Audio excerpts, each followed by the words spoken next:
बच्चों, ये आपकी फर्स्ट फ्लाइट इंग्लिश बुक से थर्ड चैप्टर है, टू स्टोरीज अबाउट फ्लाइंग। और इस चैप्टर पे जैसा कि हमने देखा है दो पार्ट हैं। जो फर्स्ट पार्ट है वो है हिज फर्स्ट फ्लाइट और सेकेंड पार्ट है ब्लैक एरोप्लेन। इस वीडियो में हम फर्स्ट पार्ट यानी कि हिज फर्स्ट फ्लाइट जो कि यंग सीगल की पहली उड़ान की कहानी है, हम इसके क्वेश्चन आंसर को समझेंगे। So let's start. जो हमारी बुक में फर्स्ट क्वेश्चन है थिंकिंग अबाउट टेक्स्ट के अंतर्गत, वो है Why was the young seagull afraid to fly? Do you think all young birds are afraid to make their first flight, or some birds more timid than others?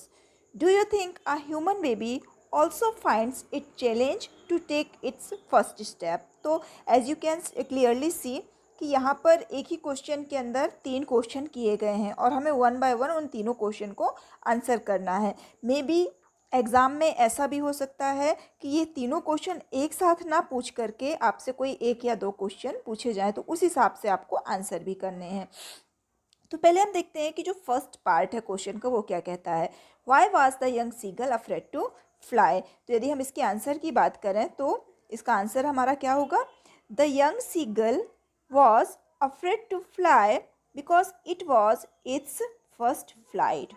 जो young seagull था वो उड़ने में क्यों डर रहा था?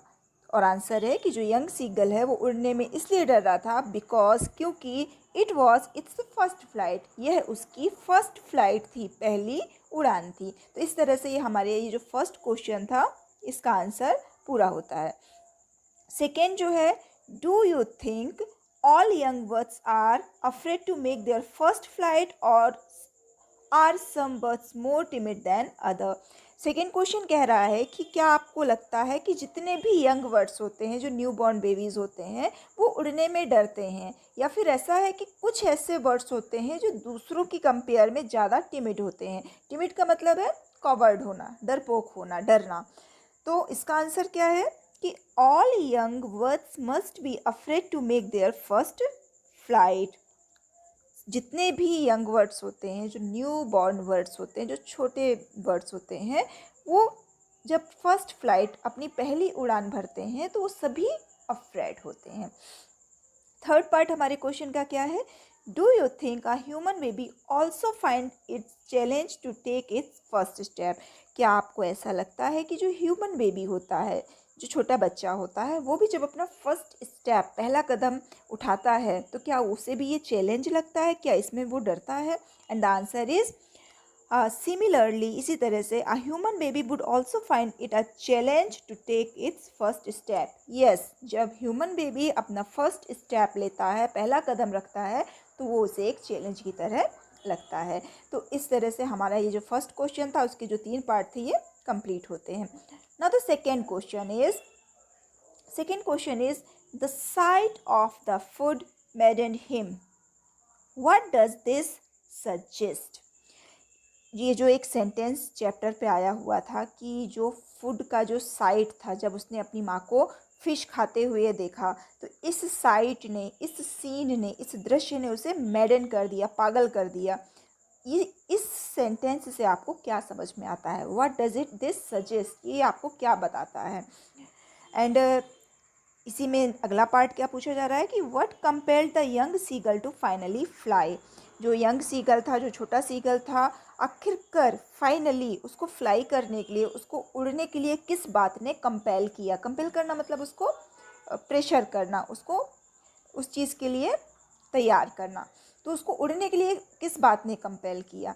एंड द आंसर इज, इसमें हम ये जो इन्वर्टेड कोमा में ये जो सेंटेंस दिया गया है, the sight of the food maddened him, ये जो इन्वर्टेड कोमा वाला सेंटेंस है, इसे हम आंसर में भी यूज़ कर सकते हैं। हम लिख सकते हैं कि the sight of the food maddened him, that means the young seagull was very hungry. इसका मतलब ये था, इस सेंटेंस का मतलब ये है कि जो यंग सी गर्ल था, इट वॉज वेरी हंग्री, बहुत भूखा था वो।